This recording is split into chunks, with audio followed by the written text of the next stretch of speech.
Hello, folks. It's We're getting closer to college football, and I was thinking I should come back to college football preview videos, and that's what I'm doing. This episode of the 2025 college football preview will be the ACC. The ACC, of course, 2024 last year, Clemson won it in a thriller against SMU. But this year, things got a little heated up, of course, with Clemson getting Kay Klutnick in his third year. Carson Beck is in Miami. Pressure is on Florida State. And plus, new quarterbacks in this conference, which I'll be talking about for this video. So, this is the 2025 College Football Preview ACC. Let's begin in 17th place all the way to first place. At 17, I got Stanford. Their interim head coach is Frank Wright, who is the former Panthers head coach, of course. Last time he was the head coach. But it's interesting for Stanford, they still didn't get through their first year, and now here they are in their second season in the ACC, and I don't think it's going to be another successful year for them. Of course, their quarterback, Ashton Daniels, could have a big year because remember, Frank Wright has done great work with quarterbacks like Carson Wentz, Nick Foles, I was going to say Matt Ryan, all these quarterbacks you can list, including Bryce Young, which kind of mixed up with there. But the question is, can Frank Wright at least compete, give Stanford a competitive ACC? I don't think it's going to happen. And I know they got a new GM in Andrew Luck, who also played under Frank Wright. So yeah, a bunch of questions in Stanford, but I have them in dead last. At 16, I got Wake Forest. They have a new head coach in Jake Dickerson, who coached with Washington State last year. And he's going to deal with a new quarterback in Hank Bechemer.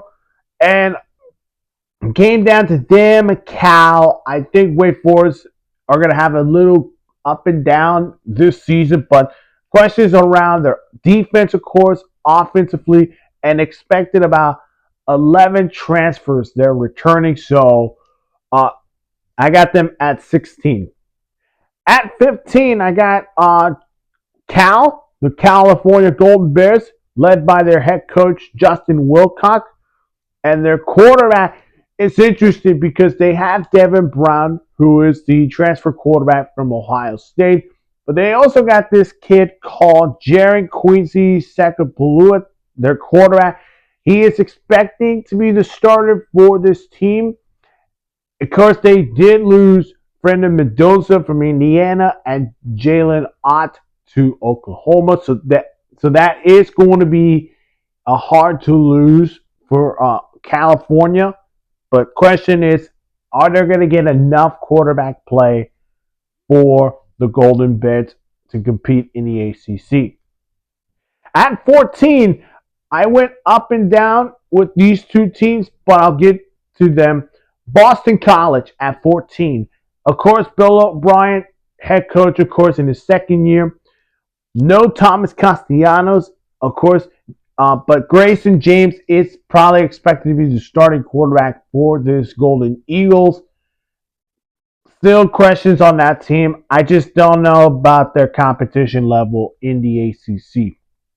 And then 13, Virginia, Tony Elliott. This is a must season for Tony Elliott if he wants to stay as Virginia head coach. But they bring in former North Texas quarterback Chandler Morris in the mix, and I kind of love this move, and I think this could help them fix the quarterback situation, but Tony Elliott has to have a better year in the ACC this year. Number 12, I have Syracuse. Their head coach is Frank Brown, who had a tremendous season last year with Kyle McCord. Well, he's not there anymore. They have a transfer quarterback for Notre Dame, and Steve Aganila. That is going to be an interesting one, but the question is, can they repeat what they did last season, or is it going to be one of those what we should expect from Frank Brown after his first season. But I think we'll see where this goes. But I think it's going to end up like what people were going to early predict last season. At number 11, I got Virginia Tech.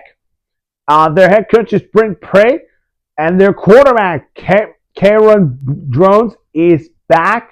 Love this move for Drones to come back. And this this program is really good. I think they can compete for the ACC title game.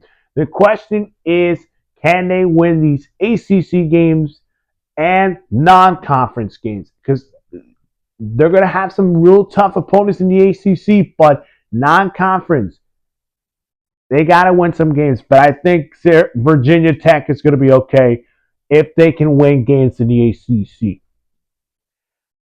At number 10, I got NC State Wolfpack. Their head coach is Dave Durham, and we're expecting CJ Bailey returning as quarterback for the Wolfpack. Of course, Grayson McCall was their quarterback. Of course, he injured, retired, and CJ stood up for the Wolfpack to finish the season.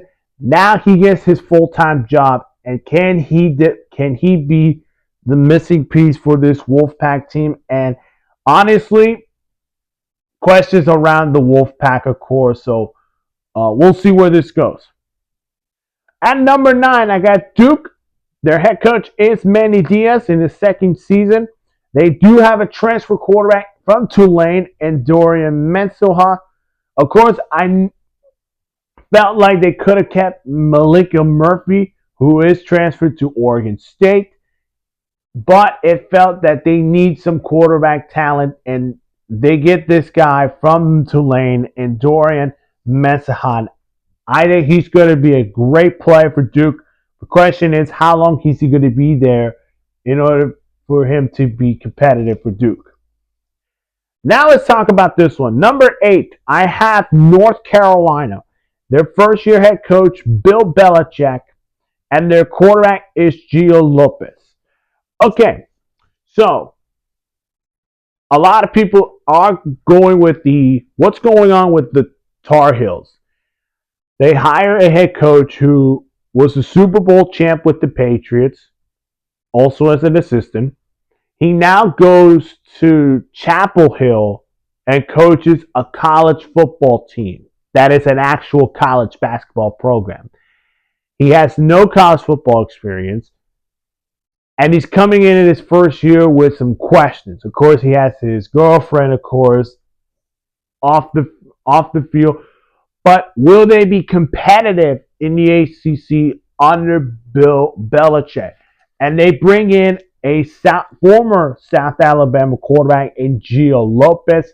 They do also have Bryce Brown, the quarterback, in the mix. So he's going to learn from Lopez. Lopez, who has some great numbers with South Alabama. Can he do that for North Carolina? And is Bill Belichick going to stay in North Carolina for one season? Because again, a lot of NFL teams will try to bring him back to the NFL. But for right now, I think Bill Belichick needs to get this job out of the way. And I think North Carolina will compete, but not going to be games like Clemson. Maybe Virginia could be one of those games, but we'll see where it goes. At number 7, Pittsburgh. Their head coach is Pat Nzua. Eli Holston is back at center for the quarterback position.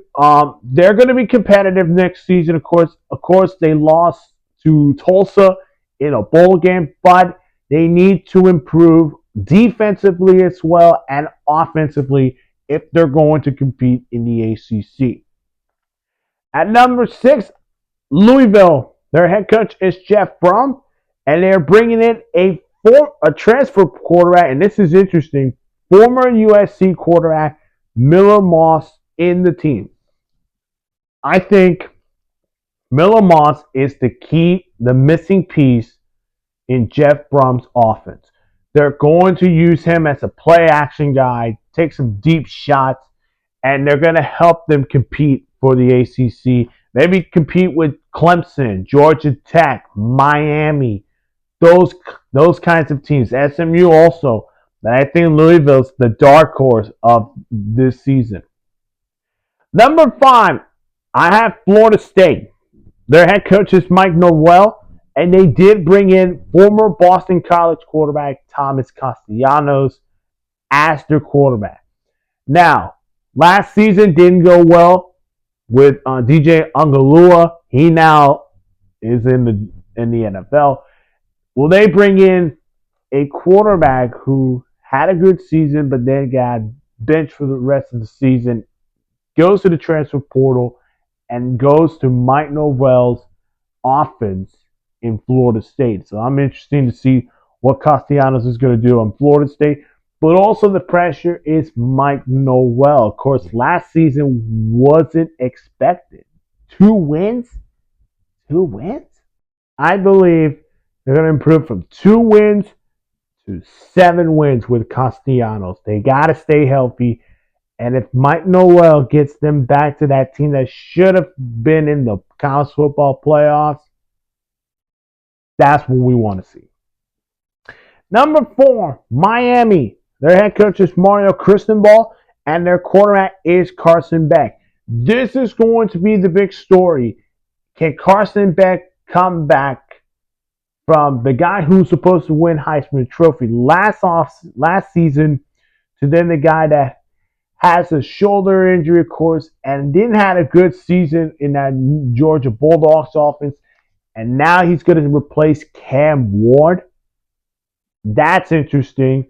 But it is a new offensive scheme for Carson Beck. But it's also, again, like Mike Norvell, the pressure is going to be on Mario Cristobal if he doesn't succeed Miami to the playoffs. Number 3, I got Georgia Tech. Brent Key is their head coach, and Haynes King is back at quarterback. I think the Yellow Jackets are going to compete for the ACC title game.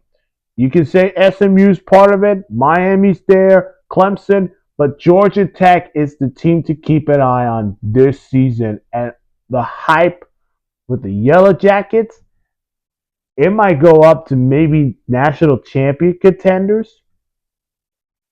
And then number 2 is SMU. Their head coach is Rick last week. Kevin Jenkins is back. They will hope to run it back again, back to the ACC title, and hopefully win it and take the ACC trophy back to Dallas. But number 1 is Clemson. Dabo Swinney is the head coach. Kate Klutnick back for year number 3. Of course, he led Clemson to the ACC title game. Of course, they won that, and to the playoffs. This is the hype of Kate Klutnick, maybe projected number 1 overall pick with Archie Manning. So I'm excited for Clemson. And who will be my ACC title game? I think it's going to be Georgia Tech versus Clemson. And I think Clemson will win back-to-back ACC title games. And that's it, folks. I will do another one, the next other preview one, which will be the Big Ten. So stay tuned, because we're getting ready.